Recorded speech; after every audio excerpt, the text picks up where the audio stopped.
Hello, hey, welcome to Tyler with a K. This is going to be a good old-fashioned reading vlog. Well, not a reading vlog, I guess, but I'm going to be talking about a specific book.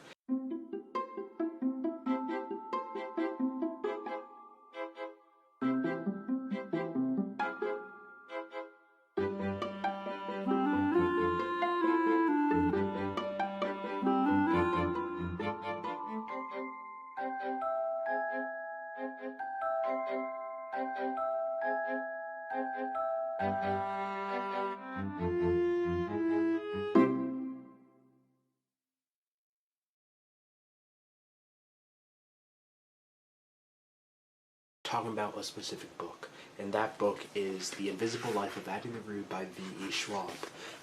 This is actually my sister's copy of the book, but I have the audiobook right now on Libby, and I wanted to jump on the opportunity. I've had the audiobook on Libby before this moment, but I just never given myself time to actually start or read the book. So I'll be doing that in this video, and I hope it'll motivate me by starting a video to actually read the book. But yeah, it's a pretty long audiobook from what I can remember. Let me find the exact length, but real quick, it is 17 hours, so that's pretty long. The premise of this book, what I've heard about it at least, is very interesting. It's about a person who can, who never stays in anyone's memories, and she lives forever. And then she realizes, or she meets a person that she has met before, and he remembers her, I'm pretty sure. I hope it's not a love story. But yeah, I'm pretty excited. I'm looking forward to it. I am looking forward to it. I don't know how often I'm going to read this book. I don't even know if there are, like, parts in this book. How am I even going to, like, split up? Like, when am I going to film? I have no idea. I don't have any answers to any of your questions. It looks like there are, like, chapter numbers shown throughout. Oh, okay, there are parts. So maybe I'll just be back after I finish part 1. That is up to page 91. So yeah, after I finished pages 1 through 91, I'll be back. I am in my senior year of high school now, and school has started, and I still haven't finished a book. It has been 2 weeks, so I need to get to it. Maybe it'll be this book, maybe not. I don't know. But okay, I'll see you later. I don't know when. Okay, hi. I was about to say hello, hey, welcome to Tyler with a K, and then I remembered that I've already started this video. I don't even remember when I started it, however. But basically, I have finished the first part of The Invisible Life of Addie LaRue, and I'm here with my thoughts for it. I meant to start this book way earlier than when I actually started it, but I'm starting it now. I have 9 days left with the audiobook, and I want to finish it with the audiobook, so I'm kind of in a rush here, but considering every single time I've sat down I've read 10% of the book, I'll be fine, because technically, since I'm 20% through now, so technically, if I continue with the pace, I only need 8 days to finish it. I wrote some notes, which I'm going to go get, and we'll just get started. This is going to be a spoiler video. I will be spoiling the book, so be aware of that. If you want to leave, I understand. Okay. The Return of the Notebook. It's not the exact notebook, but I basically, like, obviously this channel is called Tyler with a K, but I have, like, a section of this channel which I call Spiralbound Speculation, where I put my book reviews.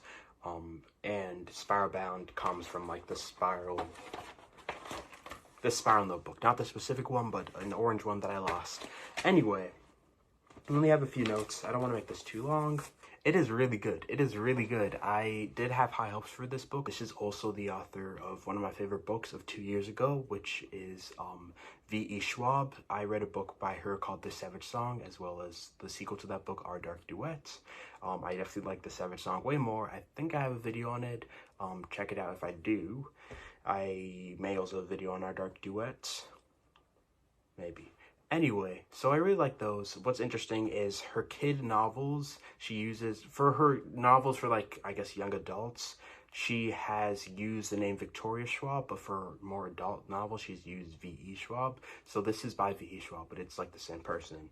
So yeah, I was excited only because of that fact that it was an author that I really love so much. The Savage Song is so good. It's kind of like a, not dystopian, but, like, kind of fantasy novel, but it's okay. You'll have to watch the video. I don't want to get into it too much. But yeah, focusing on this book, it follows Addie LaRue, who has been cursed to live forever, but because she wished that to be the case. However, every single person that she comes in contact with is supposed to forget her. So it's really tragic. It also, like, definitely the setup, the first couple chapters, remind me a lot of, like, a fairy tale, like a grim fairy tale. It just seems, it's, like, such a cool concept. It just seems like a concept that is so cool that I would think it had already been done already. It had been done already, but it hasn't. So something interesting about this book is that there are lots of time jumps because, again, like, she lives forever. She was born, I think sometimes in the 1700s in France, and we go, at least so far, we've been going between the 1700s and then to, I think it's like 2014 or 2016 in New York. I thought the time jumps would be a bit jarring because, like, every single chapter they time jump more or less, but it hasn't been. Like, they clarify where we are and what year we are in at the beginning of each chapter, and it's been fine. I'm curious to see what other places she goes outside of New York and France, and how she got to New York in the first place. Although I'm really liking this book, I feel like I don't know that much of her personality so far.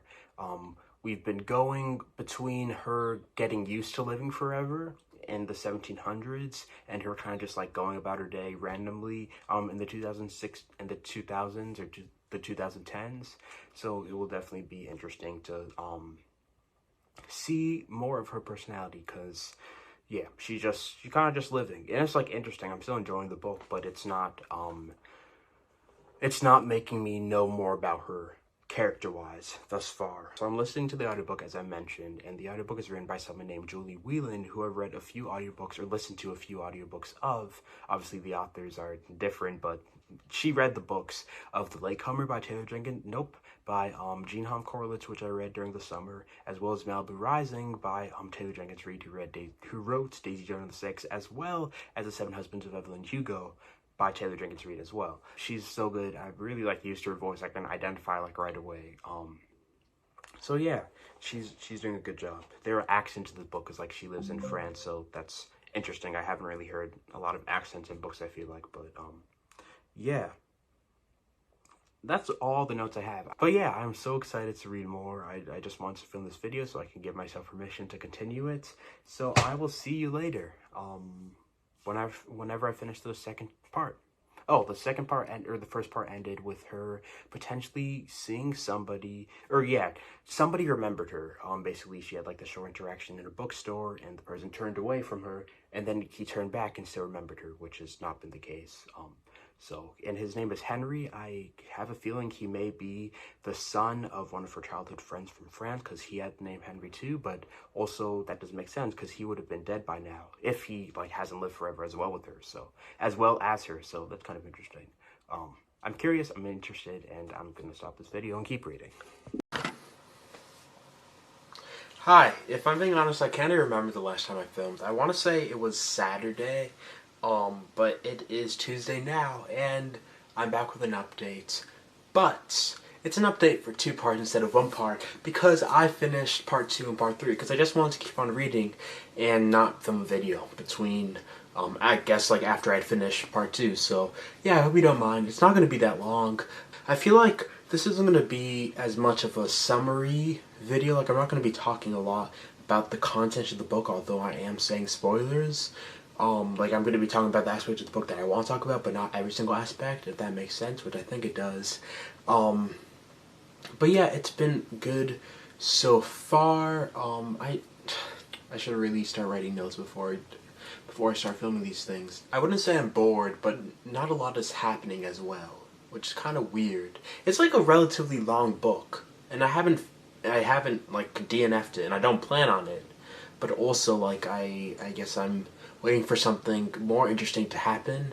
I guess something did happen, which was like pretty interesting when Addie realized that Henry could remember her. The end of part 3 ended with him saying that he made a deal too. So he is living for a long time too. Although I think his deal is different, first of all because like he's remembered by people, but also people also seem to be like fascinated by him based on his like appearance. Like, everybody is kind of in love with him, at least people keep flirting with him in the book, and he seems like used to it. So that was probably part of the deal. It's interesting how the author has gate-kept this part of him, though, from us, because in Addie's perspective, like, it seems like every single chance she gets, she's talking about her being forgotten by everyone. Well, in Henry's, there haven't been that many chapters with Henry, but when we've had time with Henry, like, it's been like, I guess there's been a metaphorical wall between the reader and the character, because we didn't know this about him. We didn't know he made a deal until he told Addie that he made a deal, which is interesting. I also kind of knew this was going to happen because I accidentally skipped to a part of the book. I had finished a chapter the last time I had read with someone saying deal at the end of the chapter, right? And I didn't have a bookmark, so I was just flipping through, and I saw a chapter that ended with the word deal. And I realized that Henry was saying it, and it wasn't Addie who said it. But in the part of the book that I was in, Addie was the person that said it, so I knew that a deal was being made and Henry was making it. So that was kind of like, I didn't really process it, but I was like, oh no, that's a semi-spoiler. But speaking of my progress in the book, I am 52% through. It's like basically the halfway point. I've been lacking in terms of reading. Up to a few days ago, I had been reading 10% of the book every single time I sat down with it. But like this morning, I was 33% done with it. I kind of just binged it today. I had a study hall during the day.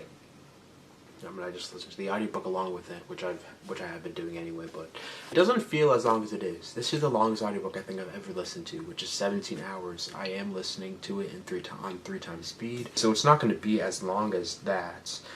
17 divided by 3 is 5 hours. 5 hours and 20 minutes approximately, if it was a flat 17 hours. But yeah, I don't know. I don't have that many thoughts, but I am enjoying it, and I am just going to continue reading. I guess something interesting, at the beginning of each part, it starts with the description of a painting. Or maybe it's not a painting, it's just like some kind of art, which is kind of weird, considering this book doesn't have a lot to do with art. But it says the title, the artist, the dates, the medium, the location, a description, the background, and the estimated value. And I think all of these paintings have something to do with Addie LaRue. That rhymes. Beginning of part 3, it describes a person with an unnamed person with freckles in a painting. I'm pretty sure that's supposed to be Addie. I don't know if this is an actual painting. I don't know why it wouldn't be. Maybe V.E. Schwab had this whole entire inspiration from that one painting. Like, what if there's a person that was unnamed that like seemed to live? Anyway. The only reason I filmed this was not for the video. It was for me, so I can continue reading it. So I'm gonna go do that now. I don't know if I'm gonna finish it today. Probably not. But yeah. The time that I ended in the book, Henry just said that he made a deal. So not tensions, but suspense is high, and I can't wait any longer. Okay, it is the very next day, and I'm done with another part. It is so good. I don't have the book next to me. I hope you don't mind. But yeah, again, I'm just filming this video so I can continue reading. This part did not feel very long. I listened to the audiobook again, so it was like not that long because it was 3 times speed, as I've mentioned. But this part we got to learn a lot more about Henry, which is really cool. I definitely relate to Henry more as a character than Addie, and I also feel honestly that I know more about Henry than with Addie. We spent more time with Addie before the curse, but it was just like random things kind of, and they weren't really integral to the plots. While for Henry it starts off, once upon a time there was a boy born with a broken heart, and I think that is the difference. She's actually way older than him, so I'm not sure. I didn't ever really support the relationship, but now I definitely don't, because she's so old compared to him. Him having the curse is just a new thing to him. He got it in 2013, so it's only been a year. But yeah. Both of their scenarios or circumstances are so sad. I don't know which one is sadder, like being forgotten by every single person, or like everybody just being in love with you. You would think it would be good, but like just the way that V.E. Schwab writes, like I feel it, and it's so good. I am like 60-something% through now, although if I were keeping with the trend, I'd only have 60% through today. I just kept on reading, and yeah, now we only have like 2 parts left. Is there anything else to say? Yeah, I don't know why they have to be together. It's so, like, it's so typical. It's so typical. I didn't want to film a TikTok today, so I think I'll actually do that now. Hey, so it's a little later in the day, and I just realized, you know how at the beginning of every single part, they have like this kind of painting description, um, randomly? I think those descriptions are written by B, who is the friend of Henry, because I remember sometime in the last parts, she mentioned how she was like, I know she's somewhere in she has some role in the arts field, and she was like looking at paintings and she realized, or maybe this was in the past, like in 2013, and she realized that like through a lot of paintings there was a character, a girl with 7 freckles, who is Addie, that she keeps singing all these paintings. I think B may be writing it. I hope it's not like a meta thing at the end where like she's the writer of this book, but yeah, okay. That's just epiphany.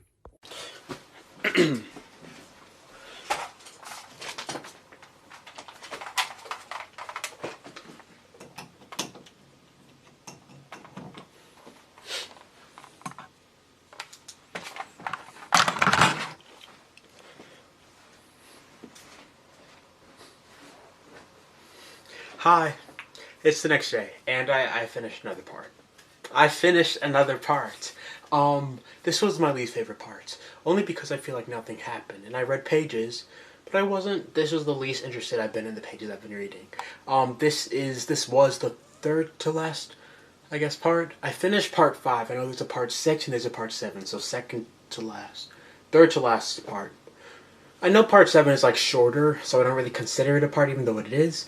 But anyway, yeah, I'm excited. I'm gonna try to finish it like at latest this weekend. It is Thursday now, and I'm like 77 or something percent through.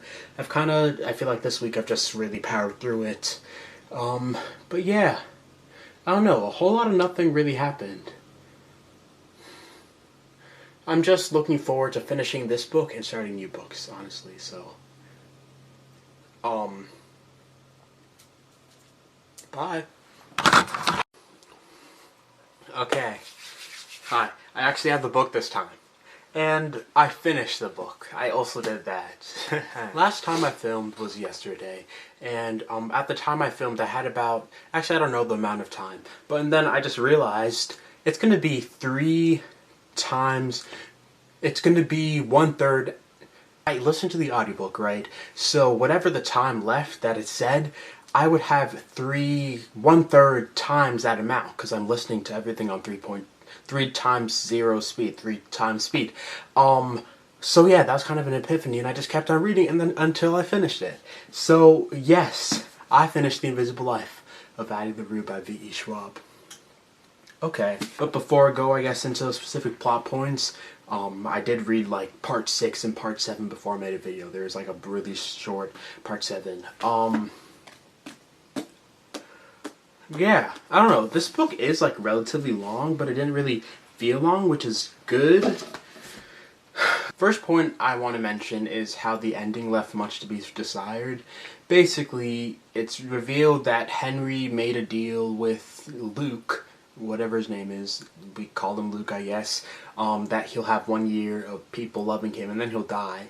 And Addie finds that out, and she's like, no! And then she agrees to be with Luke so Henry can continue living. Like, specifically that part, it just really gives fairy tale, I guess, kind of like The Little Mermaid. The original ending, not the Disney ending. Before I go on, let me figure out, like, the dates that I read it specifically, if you're wondering, because I am. I read it on October 9th to the 12th, and then the 15th to the 20th. So it didn't really take me that long, although, like, a lot happened, because it is, like, 442 pages, I'm pretty sure. So 1, 2, 3, 4, 5, 6, 7, 8. Like, 9 days? 8 days? I can't do math. Like, I expected it to happen. So it wasn't, like, really a surprise. So it kind of defeated the purpose. I knew that Luke and Addie were probably would have, whatever, canoodled at some points. That wasn't a surprise either. I enjoyed this book in the earlier parts of it more than the latter parts of it because I guess I knew that there was space for things to happen, but when those said things happened, I was like, okay, is there more? There must be more, you know? But yeah, it's a solid book. It's good. I really like it. I really like it. I really like the premise. The execution was like, it was good. I had lots of like quotes that I underlined. It was interesting to read for sure, and I don't regret it. But it also like is my favorite book of all time, as I thought it might be when I was reading it. Okay. So I mentioned in like 2 videos ago or something that I thought the random like painting descriptions at the beginning of each chapter was part of like Bay's or Bea, I don't know, it's B-E-A. I guess her full name is Beatrice, so Bea maybe. Her art gallery, and I'm pretty sure I was correct about that. But what I didn't expect, until Henry mentioned the notebooks, how there were 6 of them, and I realized there were 6 parts of this book, that the book would become what he's writing, and that's just a little too much. That's a little too much. I don't mind when books are like at the end, and that's why I wrote this book. But like, did this have to happen in this book as well? If that makes sense. I think it'd also be cool to have like a companion book, perhaps, from the perspective of Luke, because we barely know anything about him, and I feel like he's one of the main characters, but like I barely know anything about him. I guess kind of same goes for Addie. I definitely understand and perhaps relate to Henry the most of all the main characters. But yeah, I don't want to make this video too long, and I feel like I always say that in videos, even though I know it's going to be long, because it's already like 19 minutes unedited. I guess 19 minutes isn't that long. I guess it depends on what you consider long. But, anyway, it was good. Feels like it took way longer than 9 days, though. But yeah, I really like the audiobook reader, Julie Whelan. I'm so used to her voice now since I read, like, I guess this is my 4th book with her. We got 7 Husbands of Evelyn Hugo, Malibu Rising, The Latecomer, so 4th. Yeah. 4th. Can somebody else make like a 4? Like, okay, there it is. I was doing it like that. I was doing it like putting my pinky down like that. That's not it, it's this. Okay. This is my 4th one with her, and I'm just so used to her voice now, so that's cool. She did a great job. No more thoughts. So thank you so much for watching. This was a fun video. I hope to make more just reading vlogs, because I've been reading a lot, but I guess I haven't found a book that I want to make, that I've wanted to make a reading vlog for up to this point, but that can change any day. So be on the lookout, I guess. Not sure what the next video is going to be about. I guess you just have to stay on your toes. Not that I usually announce the next video at the end of the prior video. Okay. Thank you. I feel like I've been filming for this so long that like I'm not I'm not ready to finish it. Although that's definitely not true. I haven't been filming this for long. Like I've only filmed in the past like week, I'm pretty sure. But okay. Anything else? Anything else? So I don't have to make another video if I forget something afterwards or later. The author's good. I really like her writing style. As I mentioned early on, she wrote this Savage song, the Monsters of Verity duology. I really like the first book, didn't like the second book as much. I feel like this, a big part about this book is like there's a lot of repetition. And like also, that book had 2 main characters that we switched between perspectives of. I guess this one did 2, but Addie is obviously like the main focus. She literally has her name on the cover, and Henry does not, so I think it was interesting to be focused on a person more than another one. And also this is like one of the few books I've read that have lots of time jumps, which kind of intimidated me at first, but they ended up being fine. Like it said it specifically at the beginning of each chapter where we were, and sometimes it's just a random moment or a moment that we thought was random, but like every chapter I feel like added something to the story, so yeah, as it should. It is a book. Okay, with that, bye.